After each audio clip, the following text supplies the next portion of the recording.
নমস্কার বন্ধুরা, সোনালি কুকিংয়ের সবাইকে স্বাগত জানিয়ে আজ আমি আর একটি নতুন ভিডিও নিয়ে চলে এসেছি। হোমমেড চানা মশলা চলুন দেখে নেওয়া যাক। গোটা ধনে 2.5 টিস্পুন, গোটা জিরে 2.5 টিস্পুন, শুকনো লঙ্কা 4টি, গোলমরিচ 1 টিস্পুন, লবঙ্গ 1/2 টিস্পুন, জয়িত্রী 1টার অর্ধেক, শাহি জিরা 1/2 টিস্পুন, মৌরি, সবশেষে একটি দারচিনি এবং কালো এলাচ। ফ্রাই প্যান বসিয়ে দিয়েছি গ্যাসের উপর। তারপর দিয়ে দিলাম গোটা ধনেটা দিয়ে ভালোভাবে একটু নেড়ে চেড়ে নিতে হবে। তারপর এর মধ্যে দিয়ে দিতে হবে মৌরিটা দিয়ে ভালোভাবে নেড়ে চেড়ে নিতে হবে। চানা মশলা তৈরি করার জন্য এইভাবে করবেন, পারফেক্ট তৈরি হবে।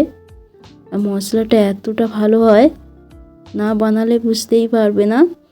শুকনো লঙ্কা দিয়ে দিলাম, তারপর একটু উল্টে পাল্টে ভেজে নিতে হবে।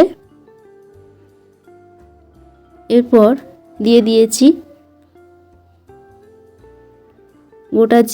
গোটা জিরেটা দিয়ে ভালোভাবে মশলাটা ভেজে নিতে হবে। আর মশলাটা যখন ভাজবে, সুন্দরভাবে গন্ধ আসবে, তখন আপনারা বুঝে নেবেন যে হয়ে গেছে। আর গোলমরিচটা দিয়ে ভালোভাবে ভেজে নিতে হবে।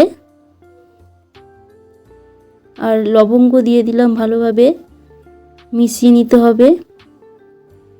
এইভাবে মশলাটি তৈরি করবেন। চানা মশলা ভীষণ ভালো হয়। আপনারা বানিয়ে রাখবে, যখনই আপনারা চানা বানাবেন এই মশলাটা দিয়ে দেবেন, ভীষণ খেতে ভালো হবে। এইভাবে একবার তৈরি করবেন।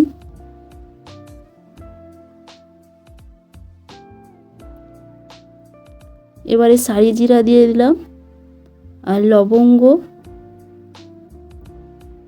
আর কালো এলাচ দিয়ে ভালোভাবে মিশিয়ে মশলাটি আমি ভেজে নিচ্ছি। আর বন্ধুরা, গ্যাসের ফ্লেম কমিয়ে দিয়ে মশলাটি তৈরি করে নেবেন। মশলাটি দেখবে চটপটাভাবে ঠিক রবে, তখনই আপনারা বুঝে নেবেন মশলাটি তৈরি হয়ে গেছে। আর খুব সুন্দরভাবে গন্ধ ছড়াবে। ভাজা হয়ে গেছে, এখনই ঠান্ডা করে নিয়ে তারপর আমি মিক্সি জারের মধ্যে গুঁড়ো করব।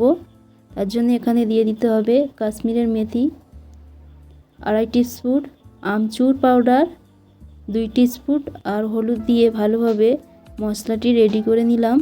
আর কত সুন্দর ফাইন পাউডার হয়েছে না বন্ধুরা? তাহলে আজকে ভিডিও কেমন লাগলো অবশ্যই কমেন্ট করবেন। এতক্ষণ ধৈর্য ধরে ভিডিওটি দেখার জন্য অসংখ্য ধন্যবাদ।